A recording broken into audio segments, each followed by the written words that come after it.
రాములు నాయక్ గారు ప్రధానంగా వాళ్ళ అధికారంలో ఉన్నన్ని రోజులు ఓ రాములు నాయకో లేకపోతే ఓ రవీంద్ర నాయకో లేకపోతే ఈటల రాజేంద్రో ఇట్లాంటి చాలామంది కీలక నాయకులు పనిచేసిన వాళ్ళు బయటకు వచ్చారు. కానీ ఫస్ట్ టైం అధికారం కోల్పోగానే సొంత బిడ్డనే బయటకు వచ్చింది. అంటే ఎటువంటి పరిణామాలకు దారి తీయబోతున్నది, ఎటువంటి డ్రామా అనుకోవాలన్నా లేకపోతే వ్యూహం అనుకోవాలన్నా ఏమనుకోవాలి? ఎందుకంటే మీకు బాగా దగ్గర పరిచయాలు వాళ్ళతో కాబట్టి.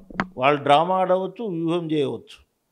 కాళేశ్వరాన్ని తప్పించుకోవడానికి ఇది ఒకటి నాటకం ఆడవచ్చు.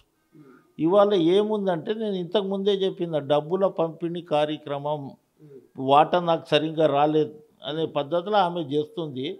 ఇవాళ కేసీఆర్ కానీ, కేటీఆర్ కానీ, తర్వాత హరీష్ రావు కానీ, సంతోష్ రావు కానీ, తర్వాత కవితమ్మ కానీ వీళ్ళు అవినీతి సొమ్ముతోటి ఇలా విర్రవీగుతున్నారు. 10 లక్షల కోట్ల రూపాయలు ఆ పెద్ద ఆయన సంపాదించిండు. ఎవరి గురించి సంపాదించుడు? వీళ్ళ గురించే కదా. ఆ రోజులలో 20 సంవత్సరాలు రాజకీయంలో ఉన్నావు, నా పెండ్లికి గిట్ట నీవు ఇబ్బంది పడ్డావు అనేది ఒత్తిడి తీసుకొచ్చి కాళేశ్వరం ప్రాజెక్టు కట్టించి ఆ దానిలో వేలాది కోట్ల రూపాయలను దంచుకో జేబు నింపుకో అనే పద్ధతిలో ఇచ్చేసారు. చేసిన తర్వాత ఆ రోజు బావ ఇరిగేషన్ మంత్రి ఉన్నప్పుడు ఏం రాలే. బావకేమో 1.5 years పక్కకు పెట్టిండు. సెకండ్ టైం గెలిచిన తర్వాత మంత్రి ఇవ్వకుండా పక్కకు పెట్టిండు. మేము అడిగితేమో ఈటల రాజేందర్ నాకు, రాములు నాయకు, విజయరామారావుకు, తర్వాత రాజయ్య యాదవ్కు ఇట్లా చాలామందికి బయట పంపించారు.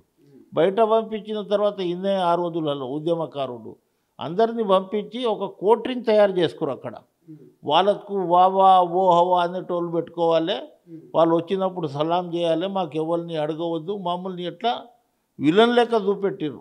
మాకు వీళ్ళే లీక్ చేస్తున్నారు, పార్టీలో ఏమన్నా సంబంధం ఉంటే మాకు ఎదురు మాట్లాడుతున్నారు అనే ఉద్దేశంతో ఇలా 10 సంవత్సరాలు ఏం జరగలే, ఏం మాట్లాడలే.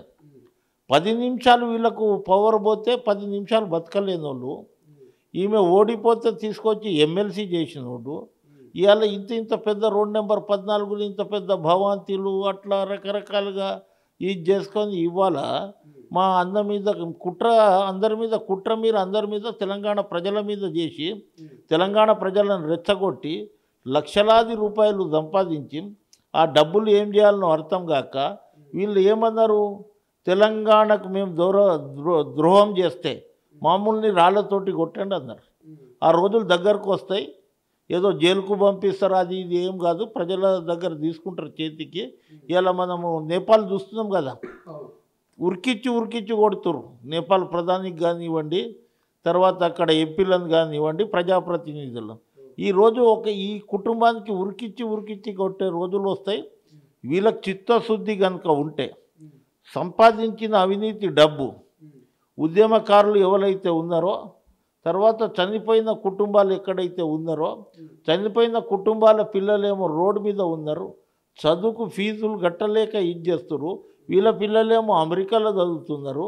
వీళ్ళకి చిత్తశుద్ధి కనుక ఉంటే 1200 మంది బలిదానమైన కుటుంబాలు ఏమున్నాయి, ఆ కుటుంబాల దగ్గర పోండి, వాళ్ళ ఆర్థిక పరిస్థితి ఏంది, తర్వాత ఉద్యమంలో పనిచేసిన కళాకారుల పరిస్థితి ఏంది, విద్యార్థుల పరిస్థితి ఏంది, ఇవాళ ఉద్యమంలో పనిచేసిన నాటువంటి రోడ్డు మీద తిరుగుతున్న వాళ్ళ పరిస్థితి ఏంది, వాళ్ళతోటి ఇది చేసి వాళ్ళ స్థితిగతులను ఇది చేసి మీరు సంపాదించిన డబ్బులు మేము తీసుకో, మాకు అవసరం లేదు, మాకు ఒక నీతి నిజాయితీ ఉంది. తెలంగాణ ఇవాళ ఏమన్నది, సామాజిక తెలంగాణ అంట. 10 సంవత్సరాలు సామాజిక తెలంగాణ రాలే, సోషల్ తెలంగాణ రాలే, బీసీ తెలంగాణ రాలే, ఎస్సీ తెలంగాణ రాలే, గిరిజనుల తెలంగాణ రాలే. కానీ ఇప్పుడు ఈమె పోయిన తర్వాత, ఈమెకు సస్పెండ్ చేసిన తర్వాత సోషల్ జస్టిస్ జరగలేదని ఇవాళ ఎక్కడో పేపర్లో చూసిన నేను.